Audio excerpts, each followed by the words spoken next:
నమస్తే ఫ్రెండ్స్, నాయనపల్లి మైసమ్మ దేవాలయం, పెద్ద కొత్తపల్లి మండలం, నాగర్ కర్నూలు జిల్లా, తెలంగాణ. ఈరోజు నేను నాయనపల్లి మైసమ్మ దేవాలయాన్ని దర్శించుకోవడం జరిగింది. నాయనపల్లి మైసమ్మ దేవాలయం గురించి పూర్తిగా ఈ వీడియో చూసి తెలుసుకోగలరని కోరుతున్నాను.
నమస్తే ఫ్రెండ్స్, నాయనంపల్లి గ్రామంలో ఉన్నాం.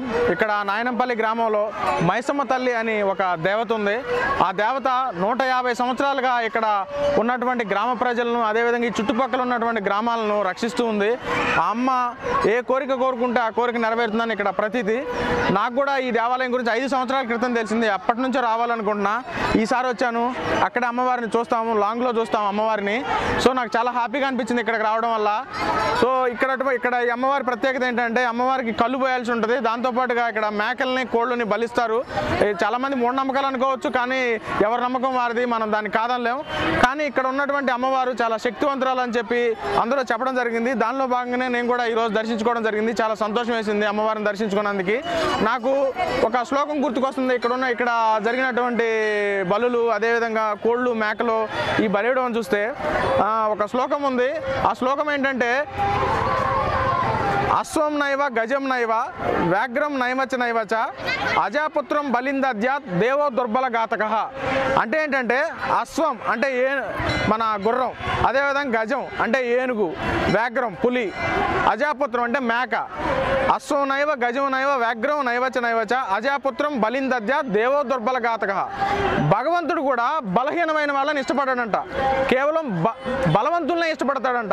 అందుకనే భగవంతుడు బలహీనమైనటువంటి మేకల్ని కోళ్ళని బలి తీసుకోవడం జరుగుతుంది తప్ప బలమైనటువంటి పులుల్ని మేకల్ని పులుల్ని అదేవిధంగా ఏనుగుల్ని గుర్రాలను కూడా భగవంతుడు బలి తీసుకోవడానికి కోరుకోడు, కేవలం బలహీనులను మాత్రమే కోరుకుంటాడు. కాబట్టి బలంగా ఉండాలి ప్రతి ఒక్కడు. ఈ దేశానికి సంబంధించినటువంటి దేవి దేవతలంతా బలాన్నే కోరుకున్నారు. స్వామి వివేకానంద కూడా చెప్పాడు, బలమే జీవనం బలహీనమే మరణం అని చెప్పి బలహీనమైనటువంటి మేకల్ని అదేవిధంగా కోళ్ళని కూడా భగవంతుడు బలి తీసుకుంటున్నాడే తప్ప బలమైన వాటిని బలి తీసుకోవట్లేదు. కాబట్టి మన భగవంతుడు చెబుతున్నాడు, స్వామి వివేకానంద చెప్పాడు, బలంగా ఉండండి, బలహీనులుగా ఉండొద్దని చెప్పాడు. కాబట్టి అందరం కూడా బలంగా ఉండాల్సిన సమయం ఆసనమైంది. దేశం కోసం ప్రతి ఒక్కళ్ళు ఆలోచించాలి, ధర్మాన్ని రక్షించుకోవాల్సిన బాధ్యత కూడా మన మీద ఉంది. మేడారం సమ్మక్క సారక్క జాతర బాగా జరిగింది. అదేవిధంగా ఇక్కడున్నటువంటి ఈ యొక్క దేవీ దేవతలను కూడా మనం కాపాడుకోవాలి. ఈ గ్రామాలని చుట్టుపక్కల వాటినన్నింటినీ కూడా డెవలప్ చేయాల్సిన అవసరం ఎంతైనా ఉంది తెలంగాణ ప్రభుత్వానికి. కాబట్టి వీటన్నింటినీ కూడా మనం రక్షించుకోవాలి, మన ధర్మాన్ని మనమే కాపాడుకోవాల్సిన అవసరం ఉందని చెప్పి నేను తెలియజేయడం జరుగుతుంది. ఇక్కడికి వచ్చినందుకు చాలా సంతోషంగా ఉంది. నా ఫ్రెండ్స్, నా రూమ్మేట్స్ ఎప్పుడో 5 సంవత్సరాల క్రితం నా బ్యాచిలర్ లైఫ్లో చెప్పినటువంటి మాటలకు ఇన్స్పైర్ అయ్యి ఈరోజు నేను ఇక్కడ రావడం జరిగింది.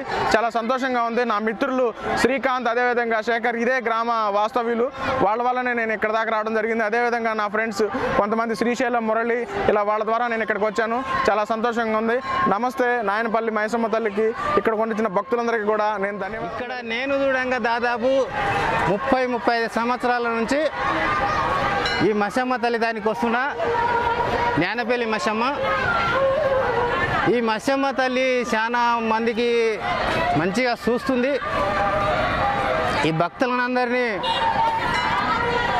ఒక తల్లి లేక పొట్ట కిందికి తీసుకొని మంచిగా అన్ని విధాల పంటలు పాడి అంతా అందరికీ మంచిగా మేలు అనిపిస్తుంది. కాబట్టి అందరూ వస్తున్నారు. చుట్టుపక్కల గ్రామాలు దాదాపు ఒక 30-40 గ్రామాలు వస్తున్నాయి. నా పేరు మహేష్ అండి. అయితే ఇక్కడ నాయనపల్లి మైసమ్మ దేవాలయంలో, ఇది నాగర్ కర్నూలు జిల్లా పెద్ద కొత్తపల్లి మండలం నాయనోనిపల్లి గ్రామం. అప్పట్లో ఈ దేవత ఇక్కడ వెలిసి, నాకు ఇప్పుడు ప్రస్తుతం 30 సంవత్సరాల ఏజ్లో, అంటే నాకు ఊహ తెలవనప్పటి నుంచి కూడా మా తాతల తండ్రులు వాళ్ళు ఎప్పటి నుంచో కూడా ఇక్కడ మొక్కుతున్నటువంటి సందర్భం నాకు తెలుసు. అది సుమారుగా ఇక్కడ అమ్మ వెలిసి ఒక 100 సంవత్సరాలు కూడా, ఒక శతాబ్దం కూడా కావచ్చు. కానీ ఇక్కడ ఈ గుడి ప్రత్యేకత అదేంటంటే, ఎక్కడెక్కడనో పెద్ద పెద్ద దేవాలయాలు, పెద్ద పెద్ద తీర్థయాత్రలు వెళ్తే కూడా ఇంత సంతోషం ఉంటుందో ఉండదో నాకైతే తెలియదు.